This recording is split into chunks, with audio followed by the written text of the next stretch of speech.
এইচএসটিইউ B unit, নাম শুনে BD unit মনে হলো, এটা হলো আমাদের ইঞ্জিনিয়ারিং অনুষদ। এটাও আমার ক্যাম্পাসে থাকতে থাকতে এই অনুষদটা খুলছে, ঠিক আছে। এটা শুরুর দিকে হাজিদান এসে ছিল না। এখানে কি কি আছে?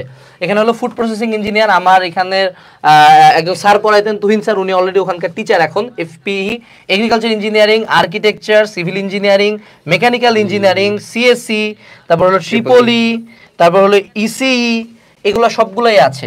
এর পরবর্তীতে হলো যদি পিওর সাবজেক্ট পড়তে চায়, কেমিস্ট্রি, ফিজিক্স, ম্যাথমেটিক্স, স্ট্যাটিস্টিক্স, এগুলো কিন্তু এখানে আছে। সো এই জায়গায় যাদের ইঞ্জিনিয়ারিং টার্গেট ছিল তারাও কিন্তু এই জায়গাটাতে পড়তে হয়। এবং হাজিদানেশ নিয়ে একটা সময় একটা কথা প্রচলিত ছিল যে অন্যান্য বিজ্ঞান প্রযুক্তি বিশ্ববিদ্যালয় যতটুকু মানে র্যাপিড গ্রোথ করছে কিনা জানি না, হাজিদানেশ বিজ্ঞান প্রযুক্তি বিশ্ববিদ্যালয় খুব র্যাপিড গ্রোথ করছে। কারণ তাদের ক্যাম্পাস স্পেস ছিল, আমি খালি দেখতাম যে প্রতি বছর একটা করে ভবন উঠায়, একটা করে ভবন উঠায়, একটা করে ডিপার্টমেন্ট বানায়, ভবন উঠায় ডিপার্টমেন্ট বানায়। মানে আমার তো মনে করো কত বছর বয়সে, আমি যখন ক্লাস 2-তে পড়ি তখন যাই ঢুকছি, তারপর মানে জন্ম হয়েছে ওখানে, তারপর বের হয়েছে আবার 2-তে যাই ঢুকছি। তো আমার চোখের সামনে এই ডিপার্টমেন্টগুলো হয়েছে, এবং কোনোটা কিন্তু কোনো দিক থেকে কম না, কোনো দিক থেকে কোনো কমতি নেই। এখান থেকে বের হয়ে মানুষজন ভালো ভালো জায়গায় আছে। সো ইঞ্জিনিয়ারিং যারা টার্গেট করছিল এই ইউনিটটাতে, বি ইউনিটটাতে কারা পরীক্ষা দিবা? যারা ভার্সিটি এ ইউনিট পরীক্ষা নিছিলা বা ইঞ্জিনিয়ারিং প্রিপারেশন নিছিলা, তোমরা এটাতে পরীক্ষা দিবা, ঠিক আছে। আচ্ছা, এখন এটার মার্ক ডিস্ট্রিবিউশনটা দেখান ভাই।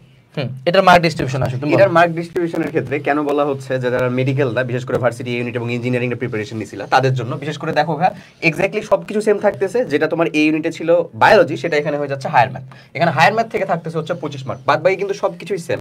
একজন একটা কোশ্চেন করছে, ওই কোশ্চেনটার উত্তর আমি দিতে যাচ্ছি। সেটা হলো যে ভাইয়া আমাদের মানে এ ইউনিট এবং বি ইউনিটের জন্য কি সেপারেট দুইটা আলাদা মানে কোর্স বা আলাদা দুইটা প্রোগ্রাম আছে কিনা? উত্তরটা হচ্ছে না। আমরা এইচএসটিইউ যেটা ক্র্যাশ কোর্স এটা তোমাদেরকে দিচ্ছি, এটা ভাই এ প্লাস বি দুই ইউনিটের জন্যই, ঠিক আছে। মানে তুমি যদি আসলে এইটার সাথে যুক্ত হও তাহলে এখানে তুমি এই ইউনিটের জন্য প্রিপারেশনের জন্য বায়োলজি ক্লাসও পেয়ে যাবা, প্লাস বি ইউনিটের প্রিপারেশনের জন্য ম্যাথ ক্লাসও পেয়ে যাবা। আর সাথে সাথে তো আমাদের কোশ্চেন ব্যাংকের ইবুক ভার্সনটা ওখানে থাকবে, ওটা আছে কোর্স ফিচারের ভিতরটা, ভাই বলে দিবে আর কি। তো যাই হোক, যারা তোমরা ভাই অলরেডি প্রিপারেশন নিয়েছিলে ইঞ্জিনিয়ারিং, তাদের জন্য বলবো যে ম্যাথ এই শেষ সময়ে এসে একেবারে খুব কমন কোশ্চেন। ভাই এই সময় কি আবার কেতাব স্যারের বই পড়বো কিনা, এই কেতাব স্যারের বইয়ের আবার অনুশীলনী সলভ করা শুরু করবো না কিনা? উত্তরটা হচ্ছে না। তুমি অলরেডি অনেক পরীক্ষা দিয়ে ফেলছো। আমি লম্বা, আমি আশিকের সমান। হ্যাঁ, এই নেক্সট থেকে তানজিমকে আমার সাথে লাইভে নিব না। আচ্ছা, তো যাই হোক, এখানে দেখো আমি যেটার কথা বললাম যে অলরেডি তোমরা অনেক অনেক ভর্তি পরীক্ষা দিচ্ছ, কিন্তু এখনো কাঙ্ক্ষিত একটা ফলাফল আসছে না, ডিজায়ার যে জায়গাটা সেটাতে যেতে পারছো না। এখন নতুন ভাবে আবার বই খুলে আবার ওই রকম ভাবে পড়ার মতন এনার্জি নাই। অনেক মানুষজন আছে যাদের ক্লাসেরও এনার্জি নাই। তাহলে এরকম ভাবে আলাদা আলাদা ভাবে সবসময় কোর্স আসে কেন?